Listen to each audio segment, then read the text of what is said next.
గౌరవ ముఖ్యమంత్రి గారు అక్కడి నుంచి కాకుండా మీ మధ్యలో వెళ్ళి మాట్లాడమని నాకు సూచన చేశారు. ఎందుకంటే ఇది చాలా నా గుండెకి చాలా ఆత్మీయమైన సంఘటన. ఇది ఒక 3-4 సంవత్సరాల క్రితం మీరు ఎగ్జామ్స్ రాసి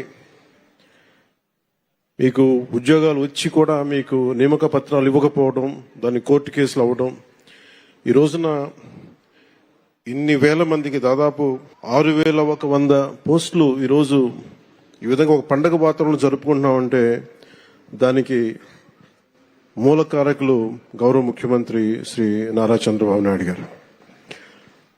నేను మనస్ఫూర్తిగా వారికి కూటమి ప్రభుత్వం రావాలి అని ఎందుకు ఇంత తపన పడ్డాను అంటే, మీ బంగారు భవిష్యత్తు పాడవకూడదు.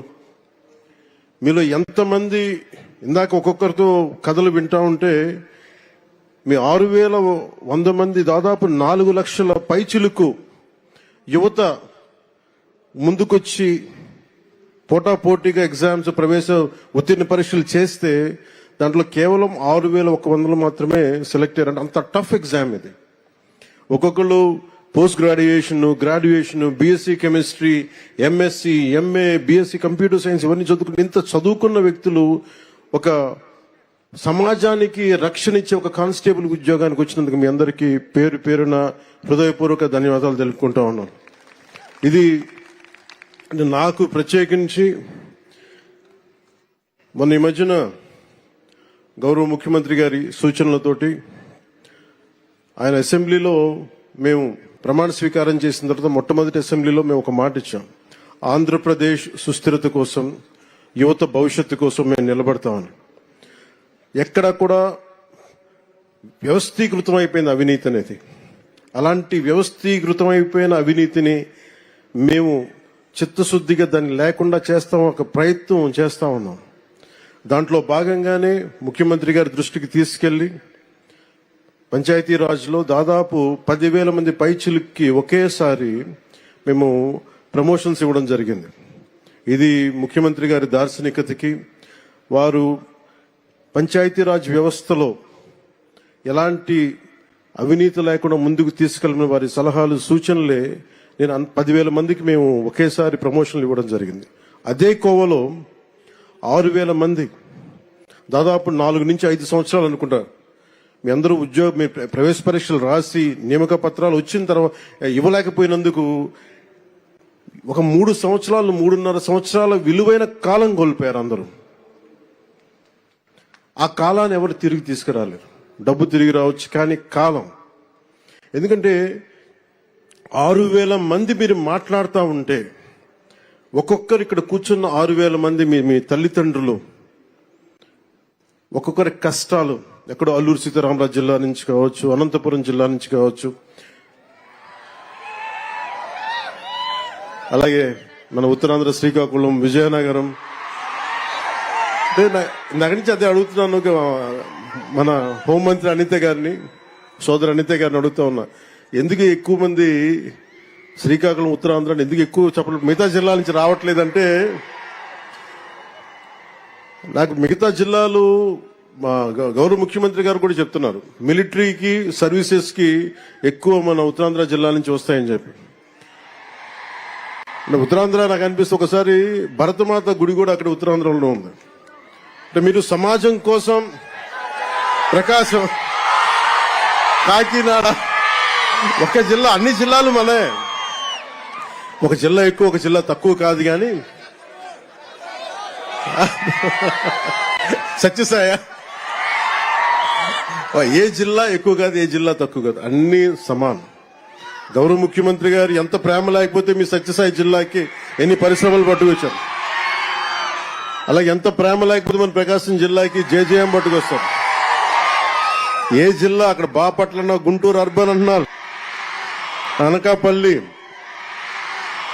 తిరుపతి, 1-2 ఇలాంటి పండగ వాతావరణం సందర్భంలో ఒక వ్యక్తి లోటు బలంగా తెలుస్తుంది. సోదరులు, గౌరవ మంత్రివర్యులు, ఐటీ మంత్రివర్యులు శ్రీ నారా లోకేష్ గారు లేని లోటు చాలా బలంగా తెలుస్తూ ఉంది.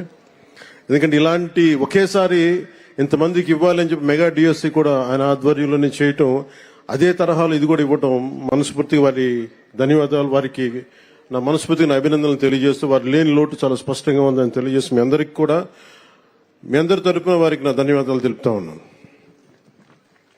అలాగే ఇందాక లోకి బాబురావు గారు మాట్లాడింది నాకు ఎంత కదిలించేస్తున్నాయంటే, మీ కథలు కుందరపు మణికంఠ గారు కావచ్చు, కసింశెట్టి అఖిల్ గారు కావచ్చు, కొమ్ము శిరీష గారు కావచ్చు, షేక్ గండ్లూరు హఫీజం గారు కావచ్చు, ఇట్లా 6,000 మందిని ఒక్కొక్కరిని మీరు ఎలా సెలెక్ట్ అయ్యారంటే ఒక్కొక్క కథ ఉంటుంది.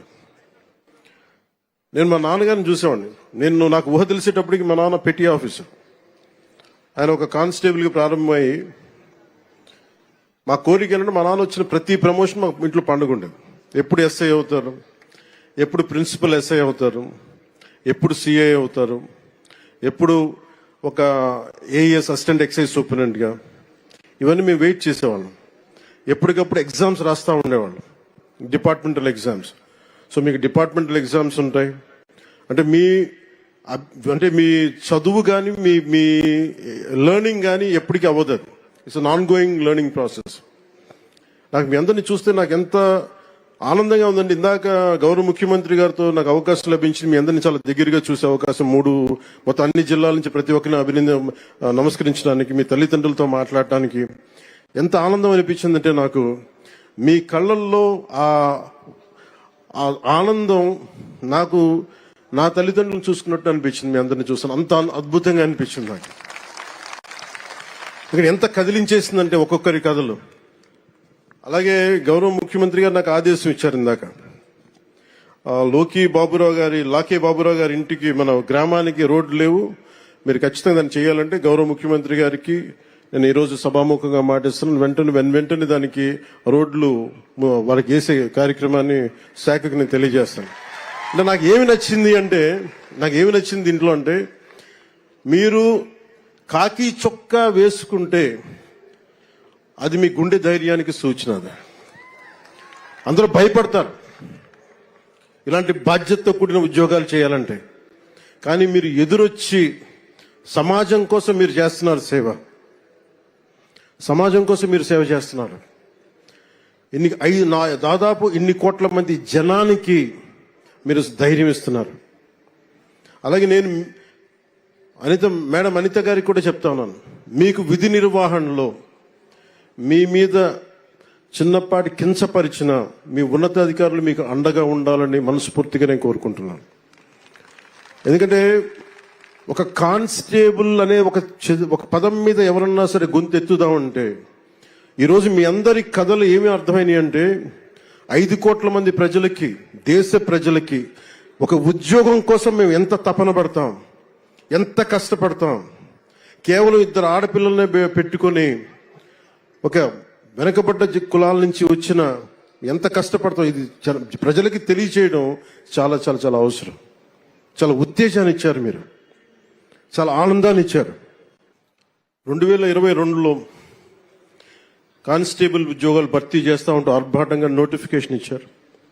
కేసుల రూపంలో న్యాయపరమైన చిక్కులు ఎదురైతే పట్టించుకోకుండా వదిలేశారు. ఉద్యోగ నియామకాలకు ఉన్న అడ్డంకులను తొలగించడం ఎలా అని కనీస ఆలోచన కూడా చేయలేదు. అర్హత ఉన్న మీరెంత కష్టపడి ఇంట్లో ఇన్ని కన్నీళ్లు కష్టాల మధ్య మీరు కష్టపడి వచ్చిన తర్వాత కూడా అర్హత ఉన్న ఉద్యోగాల కోసం మీరంతా ఏళ్ల తరబడి వేచి చూసేలా చేశారు. మీరు కోల్పోయిన 3 ఏళ్ల కాలం మేము తిరిగి ఇవ్వలేం, కానీ గౌరవ ముఖ్యమంత్రి గారు మీకు భరోసా ఇచ్చారు. ఈ రోజున కార్యక్రమం గౌరవ హోంమంత్రి గారి అనిత గారి ఆధ్వర్యంలో మేము ఉన్నాం. గత ప్రభుత్వంలో జరిగిన నష్టానికి మేము తిరిగి మీ కాలాన్ని తీసుకురాలేం, కానీ మేము మీకు అండగా ఉంటామని చెప్పి చాలా పెద్ద మనసుతోటి పండగ వాతావరణంలో చేయించిన గౌరవ ముఖ్యమంత్రి మన నారా చంద్రబాబు నాయుడు గారికి మనస్ఫూర్తిగా నా ధన్యవాదాలు తెలియజేస్తాం. కూటమి ప్రభుత్వం అధికారంలోకి వచ్చిన వెంటనే కానిస్టేబుల్ నియామకాలు ప్రక్రియ తక్షణం పూర్తి చేయాలని సంకల్పించింది. ఒక దృఢ సంకల్పంతో ఇందాక గౌరవ ముఖ్యమంత్రి గారు చెప్పినట్టుగా న్యాయపరమైన చిక్కులు తొలగించే పనిని చేపట్టింది. మీ నియామకానికి చట్టపరంగా ఎలాంటి ఇబ్బందులు లేకుండా చేసిన తర్వాతే అన్ని రకాల పరీక్షలు పూర్తి చేశారు. ఒకే రోజున ఒకేసారి ఇంతమందికి నియామక పత్రాలు అందజేయగలుగుతున్నారంటే ఇది గౌరవ ముఖ్యమంత్రి గారి దార్శనికతకి, సోదరి హోంమంత్రి అనిత గారి పట్టుదలకి, ఇది కూటమి ప్రభుత్వ నిబద్ధతకి నిదర్శనమే. 6,100 పోస్టులకి నోటిఫికేషన్ ఇస్తే 6,014 మంది ఎంపిక కాగా 5,757 మంది ఫిట్నెస్ పరీక్షలు దాటి శిక్షణకి అర్హత సాధించారు. అందులో 1,062 మంది మహిళలు కూడా ఉండడం చాలా చాలా ఆనందంగా ఉంది. సో ముఖ్యంగా మహిళా క్యాడెట్స్ అందరికీ కూడా నా ప్రత్యేక ధన్యవాదాలు. మీరు ఈరోజు ఎంత ధైర్యం ఇచ్చారంటే అసలు మీ అందరిని ప్రత్యేకంగా సన్మానం చేయాలి. మీ అందరికీ, మీ ఇంట్లో మీ తల్లిదండ్రులకి, మన రాష్ట్ర ప్రజలకు ఎంత ఉత్సాహం ఇచ్చారంటే ఒక్కొక్కరు ఒక ఝాన్సీ రాణుల్లో ఉన్నారు. మీరు అందరూ మాట్లాడుతూ ఉన్నారు. ఈసారి కానిస్టేబుల్ పోస్టులకి ఎంపికైన వారిలో 4,051 మంది, సుమారు 67% మంది ఉన్నత విద్య అభ్యసించిన వారు ఉన్నారు. 810 మంది బీటెక్, ఎంటెక్, బీసీఏ వంటి సాంకేతిక కోర్సులు పూర్తి చేస్తే 2,094 మంది గ్రాడ్యుయేషన్ పూర్తి చేశారు. 314 మంది పీజీ, ప్రొఫెషనల్ కోర్సులు పూర్తి చేసి కానిస్టేబుల్గా ఎంపికయ్యారు. మీ చదువు సమాజానికి ఉపయోగపడాలి. మీ సాంకేతిక నైపుణ్యం సైబర్ నేరాలను అరికట్టడానికి ఉపయోగపడాలి. ఈ నెల 22వ తేదీ నుండి సుమారు 9 నెలల పాటు మీకు నేరాల నియంత్రణ, అంతర్గత భద్రత, cyber securities, state of art technology తదితర అంశాల్లో శిక్షణ ఇస్తారు. రాష్ట్రంలో ఈ మధ్యకాలంలో కొన్ని ప్రత్యేక తీవ్రవాద జాడలు బయటకు వస్తూ ఉన్నాయి. వాటి మీద కూడా మీరు ఒక దృష్టి పెట్టాలి. గత ప్రభుత్వ హయాంలో క్రికెట్ బెట్టింగ్, గంజాయి, డ్రగ్స్ వాడకం గ్రామ స్థాయికి చేరిపోయింది. ఇది సైబర్ మోసాలు విపరీతం అయిపోయాయి. ఈ మోసాలకి అమాయకులు బలవుతూ స్టేషన్ల చుట్టూ తిరుగుతూ ఉన్నారు. ఇలాంటి సంఘటిత నేరాల నియంత్రణపై దృష్టి సారించాలి. కానిస్టేబుల్సే మన పోలీస్ శాఖకి మూల స్తంభాలు. మీరు లేకపోతే పోలీస్ శాఖ లేదు, మీరు లేకపోతే జీవం లేదు, మీరు లేకపోతే గుండె ధైర్యం లేదు. చాలా మంది ఉన్నతాధికారులు నాతో మాట్లాడుతూ, ముఖ్యంగా గ్రే హౌండ్స్ గాని మీద యంగ్ కానిస్టేబుల్స్ చూసి చాలా మంది ఉన్నతాధికారులు కొన్ని సంవత్సరాలు నేను చెప్తా ఉంటారు, వాళ్ళని చూస్తే మా కష్టాలన్నీ మర్చిపోతాం, ఒకసారి వాళ్ళు మాకు ధైర్యం ఇస్తారని చెప్పి సందర్భాలు నేను చాలా సార్లు విన్నాను. సో కానిస్టేబుల్ ఉద్యోగం పోలీస్ శాఖకి మూల స్తంభం లాంటిది. సో నా తండ్రి కూడా కానిస్టేబుల్ గానే ఉద్యోగ జీవితాన్ని ప్రారంభించారు. పనిలో నిబద్ధతతో పాటు ఎదగాలన్న కాంక్ష ఆయనలో చాలా బలంగా ఉండేది. కానిస్టేబుల్ నుంచి ప్రమోషన్స్ తెచ్చుకొని ఒక పోలీస్ అధికారి, ఒక ఏఎస్ఐగా స్థాయికి వచ్చారు. ఆ కానిస్టేబుల్ ఉద్యోగంతోనే మా అందరికీ ఒక జీవితం ఇచ్చారు, మమ్మల్ని చదివించారు. విలువలతో నిండిన ఆయన ప్రస్థానం నుంచి మేము స్ఫూర్తి పొందాం. సో మనకి ఇంత ఇచ్చిన సమాజానికి మేమేం తిరిగి ఇవ్వాలన్న ఆలోచనే నా ప్రభావం ఉంది. వారి ప్రభావంతో ఈ రోజున మేము ఏదైనా నిలబడగలుగుతున్నాం, ప్రజలకు ఏదైనా చేయగలుగుతున్నానంటే మీరు గుర్తుపెట్టుకోండి, మీలాగే మా నాన్నగారు కూడా ఒక కానిస్టేబుల్ నుంచి జీవితాన్ని ప్రారంభించి ఆయన స్ఫూర్తే నాకు ఈ రోజు మీ ముందుండే అవకాశాన్ని ఇచ్చింది. సో మీలో ఒకటిగానే నేను మాట్లాడుతున్నాను. మీరు ప్రజలకి అండగా ఉండండి, మీకు ప్రభుత్వం అండగా ఉంటుంది. పోలీసు ఉద్యోగం ఎంతో బాధ్యతతో కూడిన ఉద్యోగం.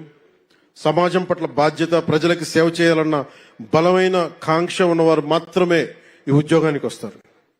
పోలీసు విధుల్లో క్రమశిక్షణ, నైతిక విలువలు, ప్రజల పట్ల సేవాభావం ముఖ్యం. ప్రజలకు ఎలాంటి ఇబ్బందులు కలిగినా, వారి హక్కులకు భంగం వాటిల్లిన అన్యాయం జరిగిన మొదటి గుర్తొచ్చేది పోలీస్ శాఖ. ఇందాక అనిత గారు చెప్తా, ఒక కానిస్టేబుల్ ఒక కాకి డ్రెస్ కనిపిస్తే ఒక లేని ధైర్యం వస్తుంది ప్రజలకి.